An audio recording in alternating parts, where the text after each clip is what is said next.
అంటే రామాలయ నిర్మాణానికి సంబంధించి ముహూర్తం ఎలా అంటే ఈ ప్రాతిపదికన పెట్టారు, అది ఒక చాలా బలమైన ముహూర్తం పెట్టారని చెప్పారు ఇందాక. ఎలాంటి శాస్త్ర కార్యక్రమాలు ఈ రామాలయ నిర్మాణంలో ఏమైనా ప్రత్యేకంగా? అంటే ముహూర్తం పెట్టడానికి పంచాంగంలో ఏ కార్యక్రమాన్ని ఎప్పుడు ప్రారంభించాలి అన్నది గతకాలపు అనుభవాలతో రాగల సంవత్సరం పాటు గృహప్రవేశానికి, శంకుస్థాపనలకు, ఆలయ నిర్మాణానికి, ఆలయ ప్రతిష్టలకు, ఇంకా పెళ్ళిళ్లకు, ఇలాంటి శుభకార్యాలకు ముహూర్త విధానం అనేది ఒక పద్ధతి ఉంటుంది. ఆ పద్ధతులు ఏమవుతుందంటే కొన్ని ముహూర్తాలు వాటి యొక్క బలం అని అంటాం కదా మనం. అంటే తాళావరం బాగా కలిసి ఉంటాం, కానీ లేక ఎవరు ఆ కార్యక్రమాన్ని నిర్వహించాలనుకుంటారో వారిని యజమాని అని అంటాం. ఆ యజమాని పేరు, గ్రామం పేరు, నిర్మించబోయే ఆలయం పేరుతో తారాఫలాన్ని చూసి ఆ ముహూర్త నిర్ణయం చేస్తూ ఉంటారు. అలా చేసినప్పుడు ఏమవుతుందంటే అత్యుత్తమైన ముహూర్తం, మధ్య రకం ముహూర్తం, ఇలా గ్రేడ్స్ ప్రకారంగా ముహూర్తానికి కొంత స్థాయి ఉంటుందన్నమాట. ఈరోజు ఈ ఉదయం 7:15 ఏ బ్రాహ్మణోత్తములు ఈ కార్యక్రమాన్ని నిర్ణయించారంటే వాళ్ళు అనుభవకులు లేని వాడు కాబట్టి ఈ తర్వాత మళ్ళీ ముహూర్తాలు కత్తరి అని ఒక ప్రత్యేకమైనటువంటి కాలం ప్రవేశిస్తుంది. ఆ తర్వాత శుభకార్యాలు కొంతకాలం వాయిదా వేస్తారన్నమాట. అందుకని ఇవాళ నిర్ణయించిన ముహూర్తం అత్యుత్తమం అని అన్నారు అంతవరకు. దాని తర్వాత ఆలయానికి నిర్మించడం ఏమిటంటే, గతంలో ఉన్నటువంటి ఆలయం సాదా సీదాగా ఉంది. అది 1932 నుంచి ఉంది అని రికార్డులు కూడా నిరూపిస్తున్న నేపథ్యంలో ప్రభుత్వం ఇక్కడ ఆలయం నిర్మించుకోవాలి అని అనుకోవటానికి ప్రభుత్వానికి ఉన్నటువంటి నియమ నిబంధనల మేరకు అనుమతి మంజూరు చేయడం కూడా జరిగింది. అయితే వచ్చే ఆలయం ఎలా ఉంటుంది అంటే, గతంలో సాదా సీదాగా ఉంది.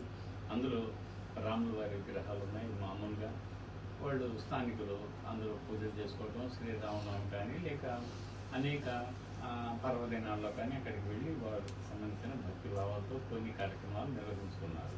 ఇక ఇప్పుడు రాబోయేది ఏమిటంటే, ఇప్పుడు ఎటు అది కొంచెం శిథిలమైంది కాబట్టి దాన్ని బదిలం చేసుకుందాము అన్న ఉద్దేశంతో ఈ కట్టే ఆలయాన్ని ఎలా కడతారు అంటే రకరకాలుగా కడతారు. ఒకటి కొయ్యతో ఆలయాలు ఉంటాయి. మీరు ఇప్పుడు ఉత్తరాంచల్ అలాంటి వెళ్తే అన్ని కొయ్య ఆలయాలు ఉంటాయి. కేరళ వెళ్తే కూడా కొయ్యతోనే ఆలయాలు ఉంటాయి. ఎందుకు అంటే నిర్మాణ సామాగ్రి అందుబాటులో ఏది సులభంగా దొరుకుతుందో, ఏది ఎక్కువ కాలం మనగలుగుతుందో ఆ చుట్టుపక్కల పర్యావరణ పరిస్థితులను బట్టి ఆలయం రూపురేఖలు దిద్దుకుంటుంది.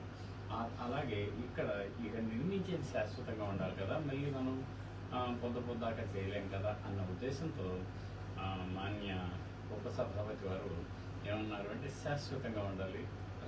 రాయిలో కూడా రకాలు ఉంటాయి. ఆ రాయి రకాల్లో కూడా అంటే కొన్ని మామూలు వైట్ గ్రానైట్ ఉంటుంది. అలాగే వైట్ గ్రానైట్లో కూడా 4-5 రకాలు ఉంటాయి. బ్లాక్ గ్రానైట్ ఉంటుంది. బ్లాక్ గ్రానైట్లో మళ్ళీ గ్రేడ్స్ని పెట్టుంటాయి. ఇలా గ్రీన్ గ్రానైట్ అని కొన్ని సందర్భాలు దొరుకుతాయి. ఇక్కడ మనం అనుకున్నది ఏమిటంటే, శిలల్లో 3 రకాలు ఉంటాయి అన్నమాట.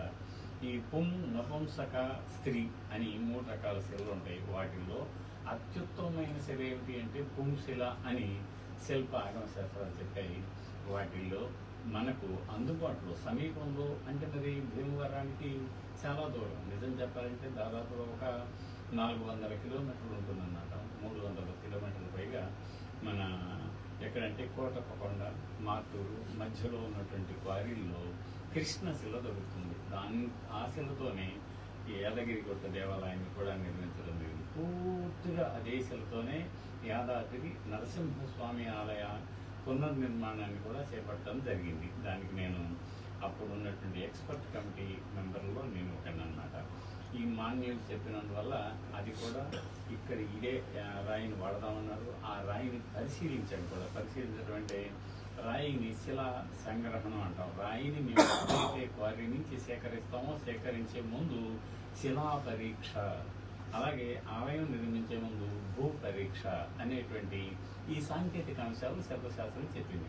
దాని ప్రకారంగా ఆ శిలను కూడా మేము పరీక్షించడం. ఎలా పరీక్షిస్తారు అంటే, క్వారీకి వెళ్ళి, క్వారీ 2 రకాలు. ఒకటి భూమి మీద పెరిగినటువంటి కొండ అనుకోండి, బండ అనుకోండి, దాని నుంచి వేరు చేయటం. అలా కాకుండా భూమి దిగువ భాగాన ఉన్నటువంటి గని అంటాం మనం. రెండు ఉన్నాయి చూశారు కదా, కొండ బండ గని. ఈ రెండిటిలో ఉత్తమం 2 ఉత్తమాలు దొరుకుతాయి. ఆ పై పొరలను తీసేస్తే ఉత్తమమైన రాయి దొరుకుతుంది. ఇక్కడ మేము 2 రకాల రాయిని అక్కడ ఇప్పుడు ప్రస్తుతం ఏం అందిస్తున్నారో వాళ్ళు మన కోసంగా కావాలంటే ఖర్చు అయినటువంటి విధానం, కానీ ప్రస్తుతం అందుబాటులో వాళ్ళు అందిస్తున్నటువంటి రాయిని మేము పరిశీలించి చూస్తే ఒక ఉలిని తీసుకొని ఆ ఉలితో దాని మీద అలా మనం శబ్దం చేసినప్పుడు ఓం అనేటువంటి శబ్దం ఎక్కడ వస్తుందో అది అత్యుత్తమైన శిల. దాన్ని పుంశిల అని అంటారు. పుంశిలను కేవలం ఆలయ నిర్మాణం ముందైతే పుంశలను కేవలం విగ్రహాలకు మాత్రమే తయారు చేయడానికి అని చెప్పారు. ఆ తర్వాత ఏమైందంటే అందుబాటులో ఉంది కాబట్టి ఆలయ నిర్మాణానికి కూడా చేపట్టారు. స్త్రీశిల కేవలం తలుపులు, ద్వారబంధాలు, కప్పులు, వాటిల్లో నగిషి పనులకు మాత్రం స్త్రీశిలను వాడమని. అది కొంచెం శబ్దంలో స్థాయి తగ్గి ఉంటుందన్నమాట, టోన్ డౌన్గా ఉంటుంది అది. ఇక మూడోది నపుంసక శిల అంటే అది సత్సు శబ్దం ఇస్తుంది, కానీ అటు ఓం కానీ ఓం కంటే కొంచెం స్థాయి తక్కువ శబ్దం కానీ ఇవ్వని నేపథ్యంలో దాన్ని ఫ్లోరింగ్, నేలబండ్లకు, ప్రాకార గోడలకు, కప్పు బండలు, మామూలు కప్పు బండలకు వాడమని శాస్త్రాలు చెప్పాయి. ఇప్పుడు మేము ఎంపిక చేసినటువంటి రాయి పుంశిల, కృష్ణశిల. ఏమిటి కృష్ణశిల? కృష్ణ అంటే నలుపు అని అర్థం. నలుపులో బాగా నగీషి పనులు చేయటానికి, అలాగే వర్గాలను తీర్చిదిద్దటానికి. వర్గం అంటే మనం ఏం చేస్తాం, ఉదాహరణకి ఇంటికి ఒక అరుగు కట్టుకుంటాం. అరుగుకి ఏమాత్రం అందసందాలు లేకుండా అలా సదరంగా దీర్ఘ సదరంగా కట్టుకోవచ్చు. కానీ ఇట్లాంటి ఆలయం నిర్మించేటప్పుడు దానికి మొట్టమొదట ఒకసారి అందరికీ అవగాహన కలగకపోతున్నాను. 10 అడుగుల సదరం కింద గ్రౌండ్ ప్లాన్ అంటాం. 10 అడుగుల సదరం, దాని ముందు 12.5 అడుగుల పొడవు, 20 అడుగుల ఇట్లా వెడల్పుతో ఒక మహామండపం అంటాం. దీనికి అర్ధమండపం లేదు, ఎందుకంటే స్థలాభావం వల్ల. మొత్తం స్థలం ఒకవైపు 48 అడుగులు, మరోవైపు 40 అడుగులు, 203 చదరపు అడుగుల స్థలంలో దాన్ని ఎంపిక చేసి పద విన్యాసం అని మాకు ఒక కార్యక్రమం ఉంటుంది. అంటే మొత్తం స్థలంలో ఏది ఎక్కడ గర్భస్థానం ఎక్కడ ఉండాలి అని నిర్ణయించిన తర్వాత దాని ప్రకారమే ఈరోజు జరిగినటువంటి శంకుస్థాపన యథోక్త విధిగా ఒక గర్భాలయం వచ్చేటువంటి స్థానంలోనే చేయటం జరిగింది. ఇక ఈ కింద కొత్తలో చెప్పాను కదా, ఎత్తు. ఎందుకు చెప్తున్నానంటే ఆ వర్గాలు అని చెప్పడానికి ముందు ఆలయం యొక్క ఎత్తు ఆలోచిస్తే మనకు దాదాపుగా 30 అడుగులు వస్తుందన్నమాట. ఈ 30 అడుగులు ఎలా ఉంటుందంటే భూమి మీద ఇమీడియట్గా వచ్చేదాన్ని మనం ఉపపీఠం అంటాం. ఒక 3-4 వరుసలు దాని మీద వచ్చేటువంటి దాన్ని అధిష్టానం అంటాం. అధిష్టానం అంటే ప్రాసాదము మొదలైనటువంటి కట్టడాలు దేని మీద నిర్ణయించబడతాయో దాన్ని అధిష్టానం అంటాం. ప్రాసాదాదీని వస్తువుని చ అధితిష్టంతి అధితత్ అంటారు. ఏ కట్టడమైనా సరే ప్రాసాదేవి ఒక అధిష్టానం మీదే నిలబడాలి. ఈ అధిష్టానానికి కింద ఉపపీఠానికి ఆ ఆకారాల్లో తేడా ఉంటుంది. కింద 3 వరుసలు ఉంటే దాని తర్వాత 6 వరుసలు ఉంటాయి. అది ఒక అందంగా ఉంటుంది. ఒక్కొక్క వరుస ఒక్కొక్క ఆకారంలో ఉంటుంది. దాని మీద గోడ వస్తుంది అన్నమాట. గోడ దాన్ని మేము భిత్తి అంటాం, పాదవర్గం అంటాం. అది సాంకేతికం ఉన్నటువంటి నిపుణుడి గోడ. ఆ గోడ మీద మళ్ళీ కప్పు అంటాం కదా, లోపల బయటకు వచ్చేదానికి ఆ కప్పుని లోపలేమో సాదాసీదాగా ఉంటే బయటకు వచ్చిన తర్వాత ఒక రకమైన ప్రస్తరం అంటాం. ప్రస్తరం అంటే ఇదిగో ఈ మన స్కందం ఎలా ఉంటుందో, భుజం ఎలా ఉంటుందో అది ఆ భుజాకారంలో దాన్ని బయట వెలుపలి ఆకారాన్ని తీర్చిదిద్దుతాం. దాన్ని ప్రస్తరం అంటారు. ప్రస్తరం పైన వచ్చేదాన్ని విమానం అంటాం. మనం ఏమంటాం, శిఖరం అంటారు ఇన్ జనరల్గా. దీన్ని విమానం అంటాం. గోపురం అంటేనేమో ప్రవేశం. ఏ ఆలయంలో ఎక్కడ మనం ప్రవేశిస్తామో ప్రాకారానికి అనుసంధానించి కట్టిన ప్రవేశ ద్వారాన్ని గోపురం అంటాం. కానీ మీరు లోపల మనకు గర్భాలయం మీద నేను చెప్పినటువంటి కప్పు మీద నిర్మించేటువంటి దాన్ని విమానం అంటాం. ఏమిటి విమానం అంటే నిజంగా ఆకాశంలో ఎగిరే విమానమా? నిజంగానే ఆకాశంలో ఉండేటువంటి కట్టడమే. నానామాన విధానత్వాత్ విమానం పరికల్పయేత్ అన్నారు. అనేక రకాలైన కొలతలతో, అందచందాలతో, ముందుకి వెనక్కి ఎత్తు పల్లాలతో అలంకారంగా నిర్మించబడిన దాన్ని మనం విమానం అంటాం. అది ఇక్కడ రాబోయే కప్పు మీద రాబోయే విమానం 2 అంతస్తులది. మొదటి అంతస్తులో కోష్ట శాలలతో హాయిగా ఒక వరుస ఉంటుంది. ఆ వరుస మీద మళ్ళీ ఒక ప్రస్తరం వస్తుంది. ప్రస్తరం మీద ఒక వేదిక వస్తుంది. అది ఆ వేదిక మీద స్వామివారికి సంబంధించిన వాహనాలు పైన మనం తిరుపతి వెంకటేశ్వర స్వామి ఆనంద నిలయ విమానం మీద చూస్తే మనకు అక్కడ పైన సింహాలు కనపడతాయి. 4 పక్కల సింహం కూడా అమ్మవారి వాహనమే కాదు, విష్ణువుకి అనుసంధానమైన మరొక వాహన శకనం. ఆయనకి నేరుగా గర్భమవుతుంటాడు, కానీ సింహాన్ని కూడా అక్కడ పెడతారనమాట. దాన్ని వేదిక. వేదిక తర్వాత వేదిక కంఠం అంటాం మేము చిన్నగా. అంటే ఇక ఈ విమానాన్ని నుంచి శిఖరం రావాలి, తల భాగం. మనకి ఎలాగైతే ఇక్కడ శిఖర కంఠం ఉందో విమానాన్ని కూడా విమాన కంఠం అంటారు.